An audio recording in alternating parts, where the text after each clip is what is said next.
Good morning from the beautiful Gold Coast. Just had a little vision there. Have you reached your full potential in your life? Or are you on the process of reaching your full potential in your life? It's an interesting question. I had that put to me quite often and many years ago by people that I reached out to and was talking to about the struggles that I had and the obstacles that I had to get over to reach that potential. And you can you can spend money on life coaches, and you can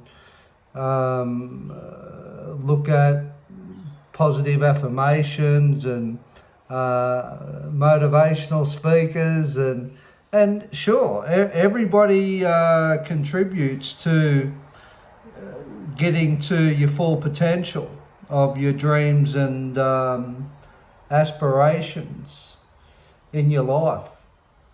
But there's only one person that can make it happen, and that's you. And that's you seeing the obstacles within you that stops you living a life that you used to live before, or a life that you're not happy with and you want something better. Nobody else can do that other than you. And if you don't see that, then you won't live that. It's as simple as that. You will not live it. And you will criticize other people for doing it. You will put people down who's doing better than you. You will always feel lesser because of the inability of yourself not to see within yourself to create a better life than what you're living.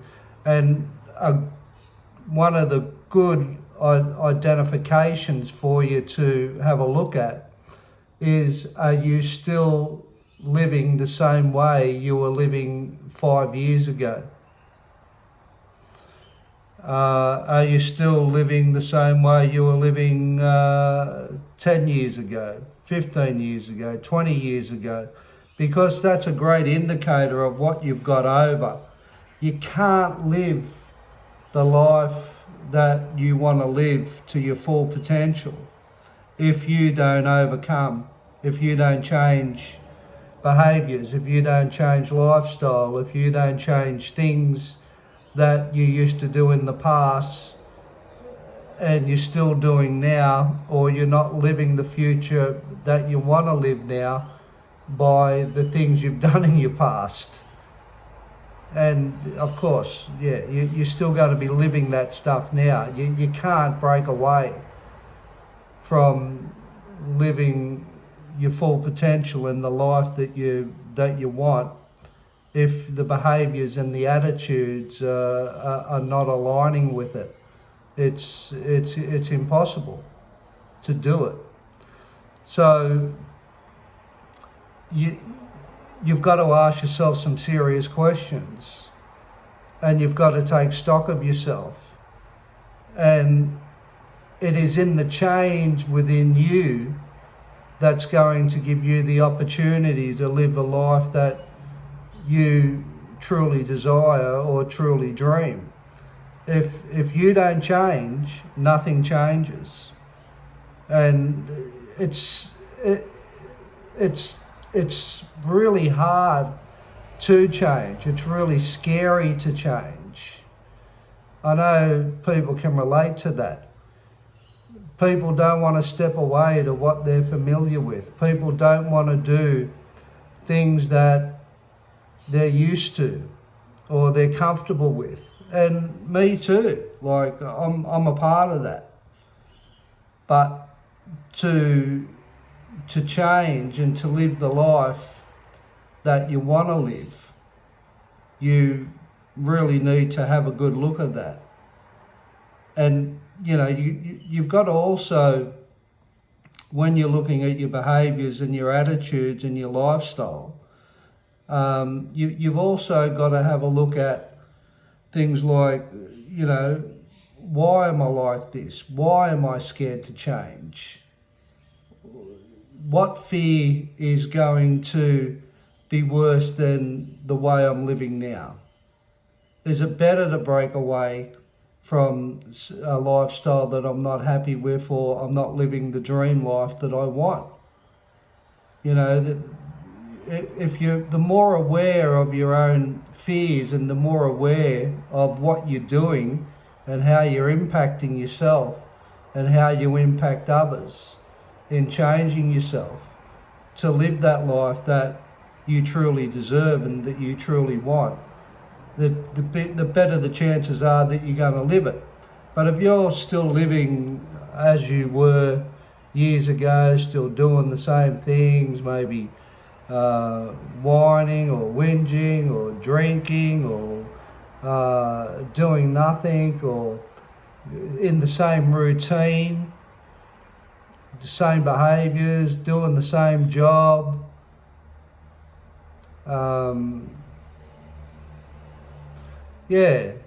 like if you're not changing things that you're not happy with, you're not going to live that life that you truly want.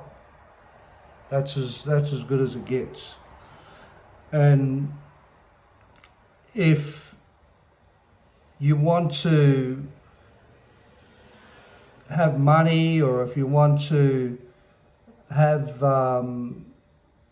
more travel in your life, or if you want better relationships in your life, or if you want what other people have, or if you want to achieve in the arts, or if you want to get degrees, or if you want to learn something new, this is all you need to expand yourself to find within you to trigger things in those areas or different areas for you to live a different life.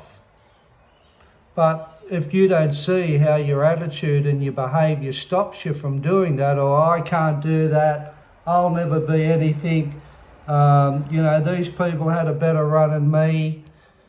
If you don't look at that stuff, you won't be able to open yourself up enough to see a different way and to see what's in you that's stopping you.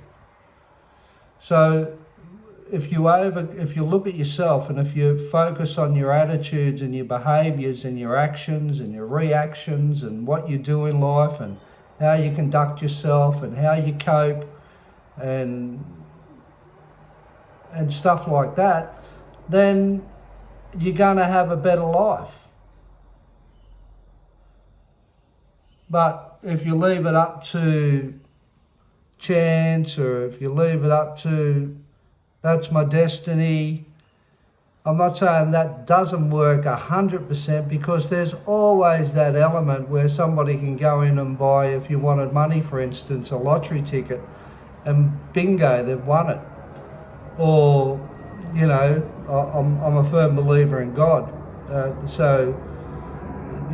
God's higher than all of us as far as I'm concerned, and your destiny is pretty much laid out to a certain extent. But there is a passage in the Bible where it says God only helps those who help themselves.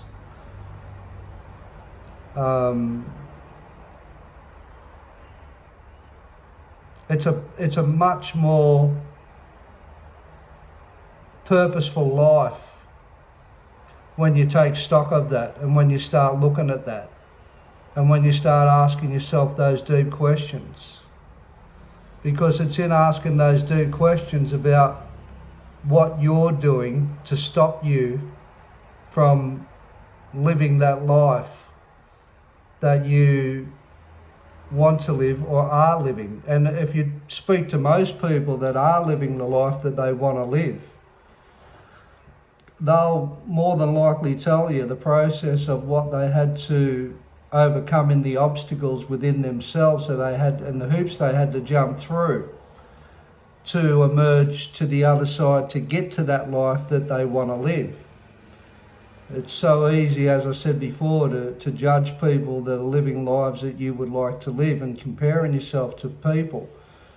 And that's okay to a certain extent. But what's not okay is if you don't do something about who you are to get there. That's not okay. That's not a good thing. You know, you can procrastinate, you can get lazy, you can get mundane, you can get bored. There's no petrol in the tank to step up to yourself. There's no petrol in the tank to look at yourself and take stock of yourself. And there's no petrol in the tank to get to that starting point where you go, well, it is fear that's holding me back and I'm going to do something about it. You can get, too content, too accepting of, oh, this is just life, or this is my age. But it's a give up attitude, and it's a putrid attitude, and it won't serve you, and it's absolutely filthy. An attitude of giving up is the worst attitude one can adopt in a life and choose to create for themselves. And people do it with age and all sorts of reasons. And if you look at people that's overcome, they've got a different outlook, that they don't let the adversities, they don't let the setbacks get in their way, they don't let the struggles get in their way, they take it on as challenges. So if you want to live that life that you dream of, or if you are living that life that you dream of, keep going, and you know what you're doing. But if you're not living that life that you dream of, I can guarantee you that some of the stuff that I've spoken about is good stuff for you to take away in the toolbox and have a good look at it. But only you can do it, as I said earlier. Nobody else can do this stuff. Nobody's going to hold your hand. It's you that's got to step up to yourself. It's you that's got to push on through to the other side. It's you that's got to see yourself clearly as your own obstacles. So have a great Monday and take care now.